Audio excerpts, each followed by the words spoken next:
This week we are playing Ivy by request, and before I can even get into that, this game gets straight into action, because immediately I am very hesitant to accept a trade request into a Bebop Yamato lane, which sounded like a nightmare, but thankfully last second Yamato also swapped with Sinclair for a much more manageable lane, and right as we land, Bebop goes straight into going for bomb stack cheese, in which the famous melee hero Paradox immediately gets parried and killed from her decision to force the fight. Incredible way to open up my lane, but it's fine, early kills don't have too much impact. The lane is pretty tame after that. It's a very back and forth poke heavy lane, as long as Bebop hooks are dodged. I chose to play Ivy today because, like I said, I had a couple requests to do so, and if there's a hero or specific playstyle that you'd like to see, let me know. But also, Ivy was my original main back when the game became a little more public back in 2024, and I specifically liked playing her with a full gun build. A few months ago, however, a lot of gun scaling was nerfed, especially affecting Ivy, meaning picking her as a gun carry was a bit of a troll, and still is to an extent.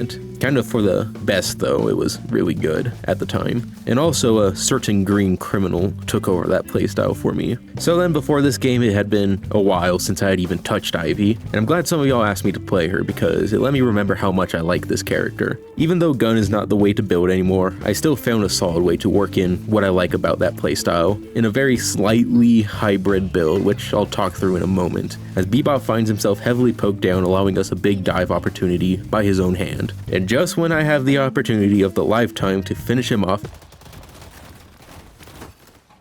my ping spiked at straight up the worst time possible, completely denying my kill opportunity. I was really upset about this because I usually don't have this problem, at least this badly. But apparently a little bit of rain outside does the Wi-Fi box in, and Bebop was able to get away from that. As for the build, I picked out this one to build off of by Deadlock. And as of now, it's on the top daily, and I don't know if I'm missing a joke or something because it's missing a lot of options and is formatted really interestingly. But I liked what it was going for and reorganized it to fit my playstyle better with a lot more options, especially greens. The build is a spirit carry with a little bit of hybrid gun damage thrown in. A lot of the builds I found full commit to one build path, and spirit specifically being on the more supportive side, which I do not enjoy very much. But the idea is to take full advantage of her kit, putting a lot of itemization to Kudzu Bomb, but add a couple additional gun items and, if warranted, Mercurial Magnum, as a way to fill in the damage gap from being all single fire abilities. And also by request, I'll talk a little more about my flex item pickups later in the game as they come up. I'll include both build IDs this time, if you'd like, as it's more than just adding and moving a couple items this time. So back to the game. Bebop had been getting away with it for too long now, and I was sick of it. We get some good damage on him while he's out of position, and Paradox was able to finish him off before he got away with another one, which at this point the two of us had a pretty decent lead, mostly from boxes and Soldenize. Afterwards I wanted to head over to grab the gun buff, but on my way my ult had come up, and I noticed the state of yellow. Enemies pushed in, Drifter trying to run away with low health. It's a perfect gank opportunity, and he is immediately targeted and crushed because I suppose he decided the best play at that point in time was to go for the gun buff that a single glance at the map would have deterred him from anyways. I tried to follow up for McGinnis, but we just aren't able to put enough damage into her before I have to return to lane, as Paradox got picked off in the short time I was gone. I'm still happy with the play, as I pulled a successful gank, and as soon as Paradox comes back, she is able to immediately solo take down Bebop, allowing both of us to maintain our healthy soul lead. Paradox went off for a successful gank on green that gets us that Guardian. All I had to do was survive all the poke spam and maintain the waves, which ends up being very scary versus Bebop and Sinclair. We get into a very intense scuffle.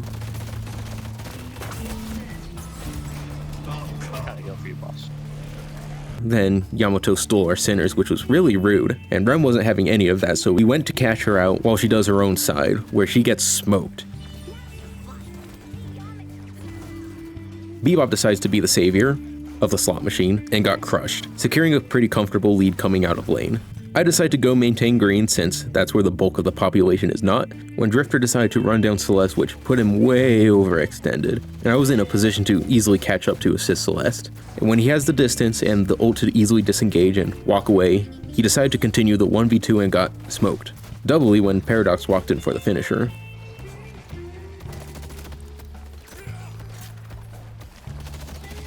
I can't say I expected to eat 500 damage on one ability after that.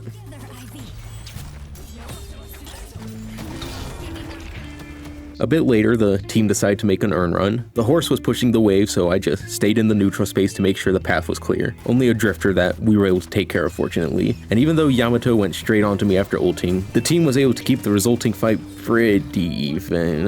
No need to sugarcoat, we got smoked. Their early team fight comp is a lot better than ours, and we did not approach it as such, meaning we fed more than I would have liked. Thankfully, that wasn't a game-losing fight or anything. The team differential is still competitive. We just need a good advantage before we fight anything. That advantage came when another urn-based fight broke mid. This time with their carries not immediately there and Bebop in the center of it, I can go in with my ult, specifically on McGinnis to maintain our favor, as the Rem and the Horse ult are deployed to great effect. By the time the rest of their team arrived, we already had the numbers advantage, and a bit of overcommitment on their end gave us the extra picks, and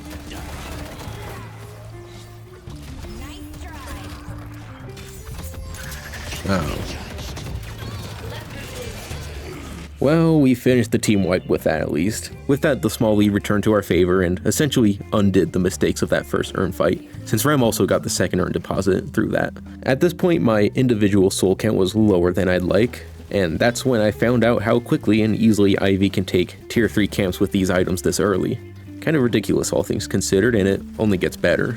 I've seen a tiny bit of discussion on how much value you get farming minions in camps versus kills, and for that, here's some data from my previous 18 kill Viper video on StatLocker that should immediately tell you why I prioritize farm so much, and you should too. With mindful thinking of the map, of course, you don't want to get caught in a 100% farm loop without impact on the map. A great example of that is now the enemy is running the urn, and noted from previous urn fighting is the fact that 6 guys on the Amber Hand is probably going to show up to fight this, and I have a clear and easy opportunity to safely and easily take out our first walker, because would you look at that, 6 guys fighting for the urn, and they end up overextending and got cleaned up without me there to assist. How nice. I love a competent team. And hey, look at that, they're pushing the green walker, respawns are still coming in, and Yamato went to fight that instead. I'm going to take that blue one too, since they end up all totally ignoring me and going straight for that fight instead, giving me the full walker before they can even react. That was surprising stuff. They'd much rather give up the mid walker apparently. I was able to fly out and respond to folks chasing down the team. Then my ult just didn't work on Drifter. Elevation, I guess. It rage baits me into trying to get the finisher in his ult, which I don't. I do my best to outmaneuver my way out, but it just doesn't work out since they are all chasing me.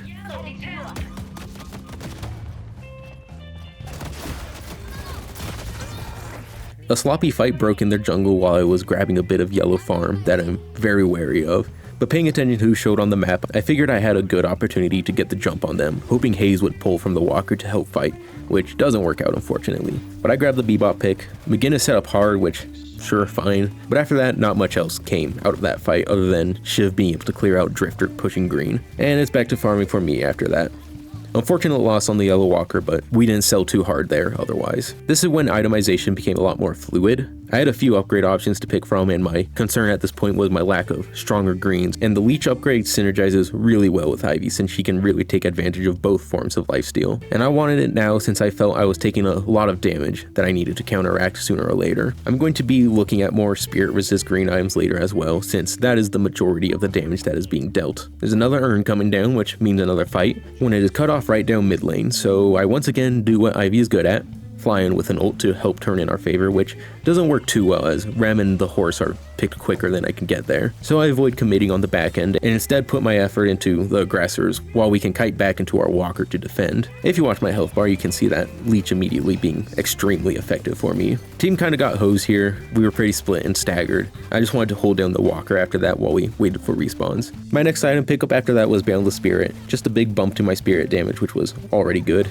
But I felt it wasn't enough yet to be a real difference in fights, and Boundless helps a ton by simply adding a lot more damage output. The team had been rage baiting McGinnis all game by hard team diving every time she's barely out of position and isolated, to my expectation of another fight breaking out there, where I would like to take advantage of for that last walker, which works out as even Hayes, who was pushing green, went over to fight that. So I am 3 for 3 on anticipation and claiming free walkers. That time I just walked away and comfortably went back to farming with my last essential slot.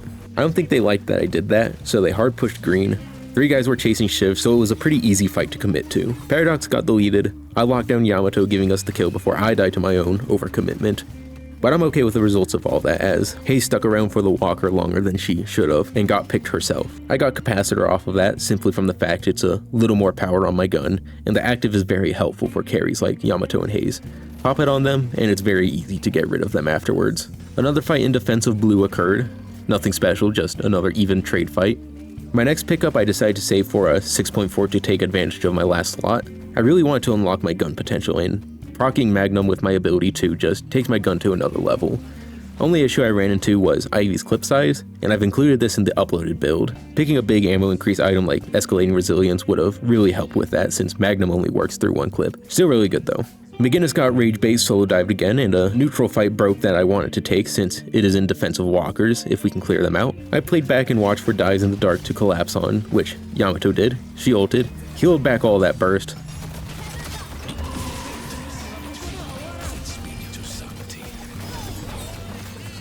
Then when we got her back down, she really annoyingly popped refresher and did it again.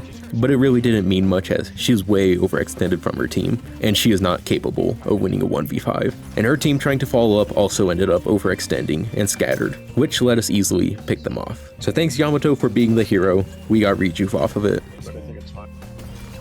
I feel like I'm not up on time. Since all walkers were taken care of, we used the rejuve opportunity to run another urn. I joined the team this time to once again pick the solo McGinnis.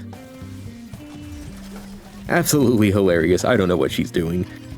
We get that urn and we are just using this opportunity to really snowball our lead, as differential has grown by about 30k since that fight leading to mid-boss, and we have plenty of time to wait for either a fight or a base siege. No need to rush it. I picked up Lightning Scroll here since I wanted to finish off the upgrades available, and on hindsight, I probably should have skipped Lightning Scroll here. I don't love its value for Ivy ult compared to picking up Transcendent cooldown or another green, but it'll do the job since it's just more CC and spirit damage, and a passive that will at least do something when I ult. As for that base siege, it's about time to get it going, and I trust this team, so I let them start the full engagement on yellow, while I put pressure on green with the goal of pulling at least one guy from that fight to our advantage, since they are already a man down. I end up pulling Yamato, best possible option, which allowed the team to crack the base guardians, and now it's time to head over to finish our push. All our rejuve tokens were popped, so it was time to disengage. Shiv and Paradox get picked, but I was able to help a couple others kite back, which included a drifter pick before it was time to go.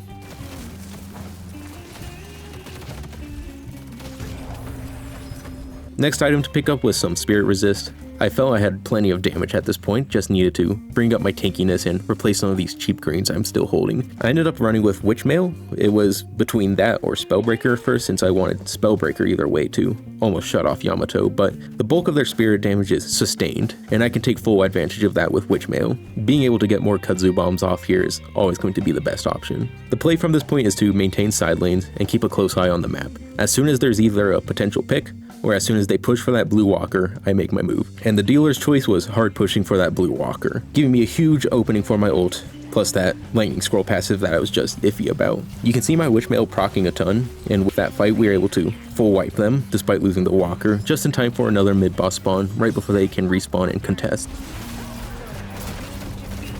Mid boss is up in a second.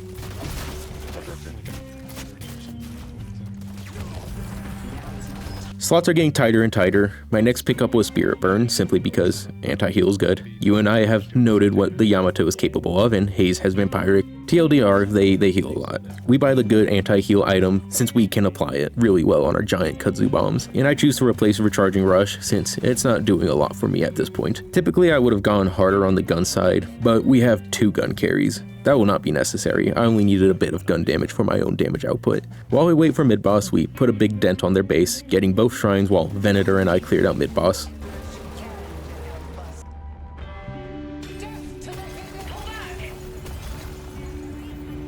McGinnis got smoked again, while I went back to tend to our own base real quick, and on my return,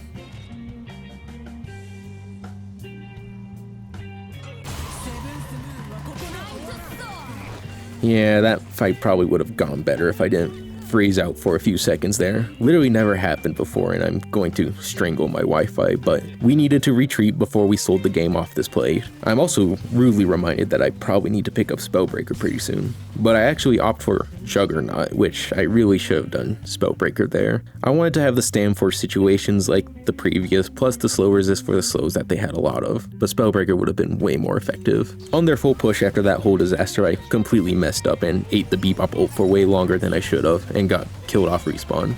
Literally the worst thing I could have done there. We straight up looked really bad for a minute there. I don't know what happened. Thankfully, the enemy responds to their advantages to not commit. Only Bebop and McGinnis really committed while Yamato ran off to do whatever. So we were able to pretty much clean out the guys fighting, putting the momentum they had to a complete halt, which is nail in the coffin when Yamato continues to commit for a Paradox pick, with her whole team dead and gets annihilated. Right in time for mid-boss number 3. Oh, and this guy was here too.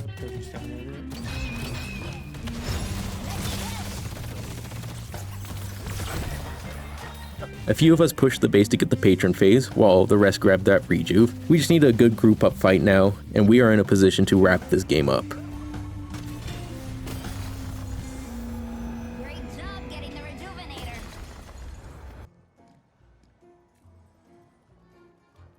Finally, I took way too long to get Spellbreaker. I should have had that the moment Yamato did half my health bar with one ability.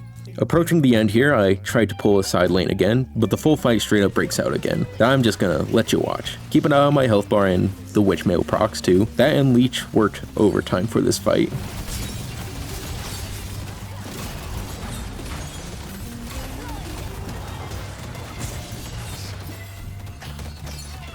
Hayes is dead. Yams are a big threat now.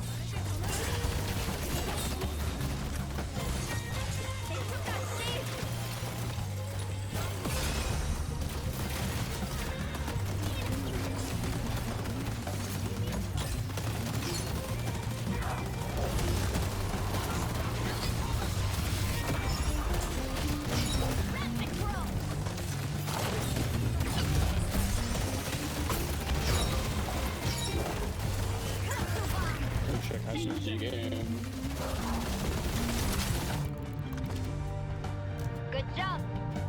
Good time.